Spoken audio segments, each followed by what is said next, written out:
ज्येष्ठ मास के शुक्ल पक्ष की तृतीया को रंभा तृतीया व्रत रखा जाता है।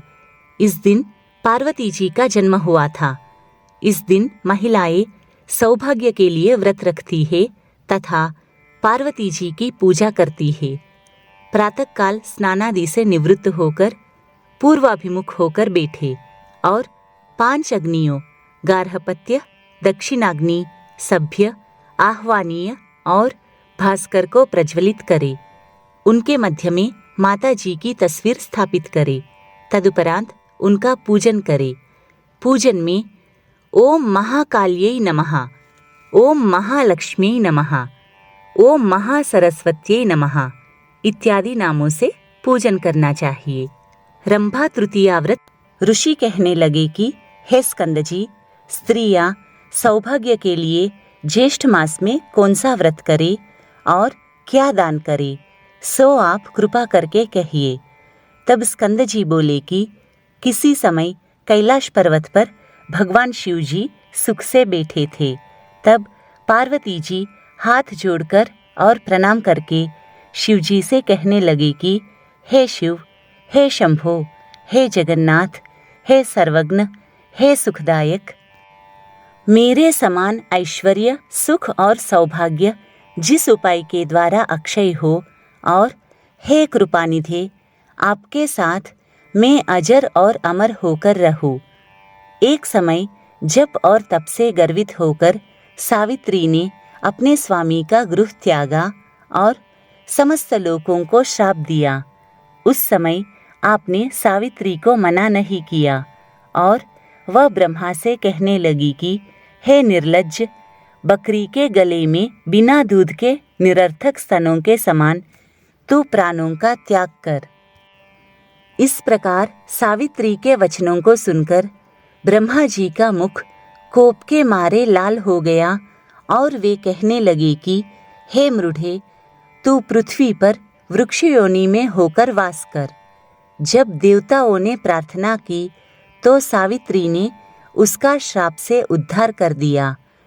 पार्वती जी कहने लगी कि हे कृपा सिंधु, यदि आप मेरे पर अनुग्रह करें तो उस उपाय को कहिए, क्योंकि स्वर्गलोक में महेंद्र तथा प्रजापति का भी नाश कहा है। इतनी वार्ता सुनकर श्री शिवजी बोले कि हे वराननी, इस संसार में जितने भी दृश्यमान पदार्थ हैं उन सब का नाश होना निश्चित है। फिर भी तुम्हारी भक्ति के वशीभूत होकर मैं उपाय कहूँगा। हे भद्रे, ज्येष्ठ मास की शुक्ल पक्ष की तृतीया को स्नान कर नियम में तत्पर रहकर यत्नपूर्वक श्रेष्ठ रंभा व्रत को करना चाहिए। पार्वती जी कहने लगी कि हे प्रभो, यह रंभा कौन है और रंभा व्रत कैसे किया जाता है? तब शिवजी कहने लगे कि हे वरानने, जब ब्रह्मा जी के श्राप से सावित्री वृक्ष हो गई, तब यह रंभा केदली और कर्पूर जननी नाम से प्रसिद्ध हुई। तब क्रोध से संतप्त होकर सावित्री ने अपने पिता के आदेश से ज्येष्ठ मास में स्नान दान आदि 5 वर्ष तक किया। तब ब्रह्मा जी प्रसन्न हो गए और ज्येष्ठ शुक्ल तृतीया को सावित्री के सामने प्रकट होकर ब्रह्मा जी ने पृथ्वी के बहुत से दुर्लभ वरदान दिए। उनको तुम सुनो।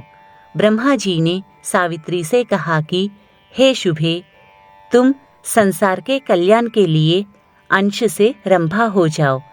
जो ज्येष्ठ मास में तुम्हारी ज्येष्ठ पूजन करेगी, उनका सौभाग्य, सुख और संपदा अक्षय होगा। ऐसा कहकर ब्रह्मा सावित्री के साथ सत्यलोक को चले गए। शिवजी कहने लगे कि यह सावित्री के श्राप की कथा तुमसे कही। अब संक्षेप में रंभा व्रत की विधि तुमसे कहता हूँ। ज्येष्ठ मास की तृतीया के दिन बाग या अपने घर में केला का पेड़ लगावे। पंचामृत, गंध, पुष्पमाला और कर्पूर, पवित्र शीतल खुशबू से वासित जल आदि से प्रतिदिन वृक्ष का सिंचन करे। सुंदर वन को बनाकर उसके मध्य में कलश स्थापित करे।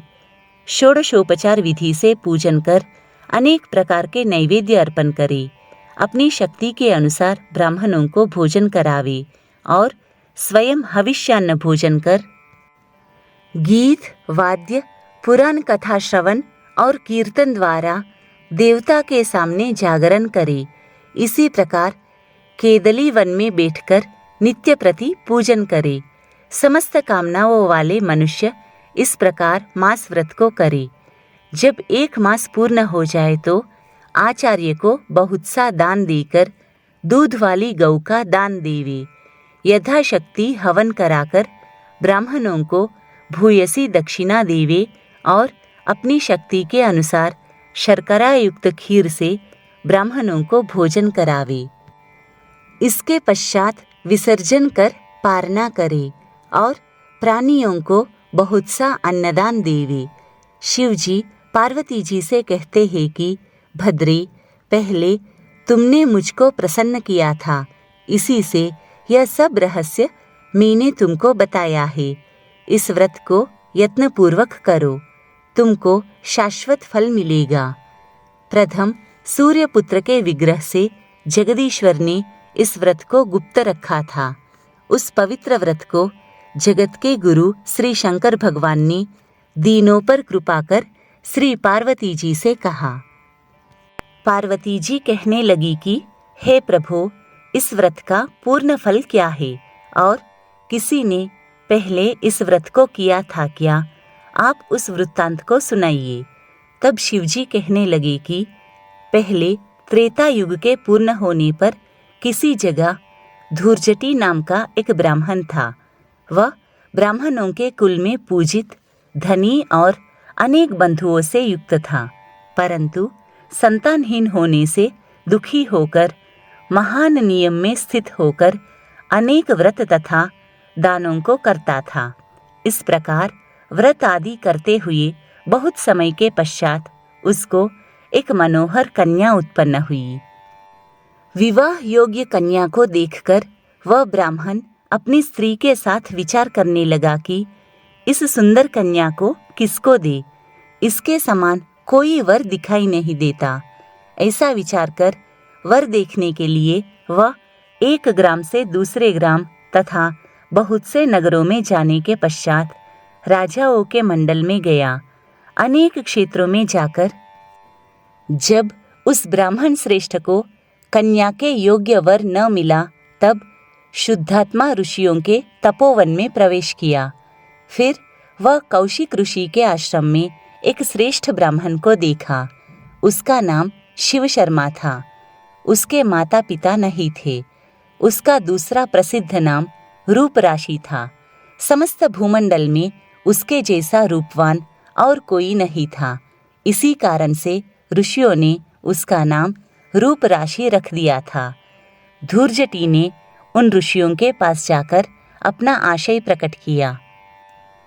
ऋषियों द्वारा विवाह प्रस्ताव का अनुमोदन करने पर वह शिव शर्मा को साथ लेकर हर्ष से प्रफुल्लित होकर नगर को आया और समस्त बंधुजनों को एकत्रित करके कन्या का विवाह शिव शर्मा के साथ कर दिया।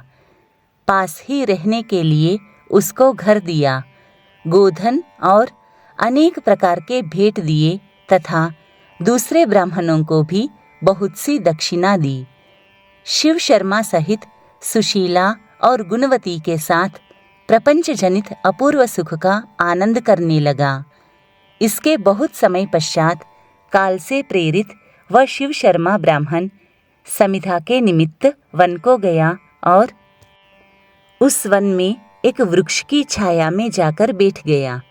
उसी समय शिव शर्मा को एक अजगर आकर निगल गया और किसी ने भी इस कार्य को नहीं देखा तथा सूर्यदेव भी अस्त हो गए। सूर्यास्त होने के पश्चात सास, ससुर और स्त्री ने सेवकों को साथ लेकर मशाल जलाकर वन के समस्त स्थानों को देखा और सारी रात्रि खोज होती रही तथा सूर्योदय होने पर भी जब शिव शर्मा नहीं मिला तो वे निराश और दुखी होकर अपने घर चले आए। पतिव्रता गुणवती अपने पिता के घर में शोकाकुल होकर रहने लगी और नित्य देवता के पूजन में रत रहती थी। किसी दिन दैवयोग से वहां पर नारद जी आ गए। गुणवती ने विधिवत नारद जी का पूजन किया और बारंबार उनको प्रणाम करने लगी। इससे प्रसन्नात्मा नारद जी ने गुणवती को व्रत का उपदेश दिया। नारद जी कहने लगे कि हे भद्रे, तुम ज्येष्ठ मास में पवित्र रंभा व्रत करो और विधिवत श्रद्धा भक्ति से देव का पूजन करो तथा हे अनघे, अनन्य मन से जीवन पर्यंत इस व्रत को करो। नारद जी बोले कि तुम इस व्रत के प्रभाव से विष्णु भगवान को पति रूप में पाकर स्थायी पद को प्राप्त होवोगी। इस प्रकार नारद जी के उपदेश से वनवासिनी गुणवती ने कदली वन लगाया और नारद जी के कथनानुसार समस्त कर्म को किया और इस प्रकार बहुत सा समय बीत जाने पर वह वृद्धावस्था को प्राप्त हो गई तथा उसी वन में मृत्यु होने पर विमान में बैठकर स्वर्ग को गई। जन्मांतर में उस व्रत की पुण्य राशि से भगवान विष्णु की वल्लभा तुलसी हुई। भगवान विष्णु को तुलसी से अधिक और कोई वस्तु प्रिय नहीं। हे ब्राह्मणों, इसी व्रत को श्री शिवजी की आज्ञा से पार्वती जी ने किया और इसी व्रत के प्रभाव से पार्वती जी श्री शिवजी को अति प्रिय हुई। श्री स्कंद जी से इस ज्येष्ठ मास के श्रेष्ठ महात्म्य को सुनकर प्रसन्न होकर ब्रह्मर्षियों ने पुष्पों की माला तथा भूषणों से श्री स्कंद जी का पूजन किया।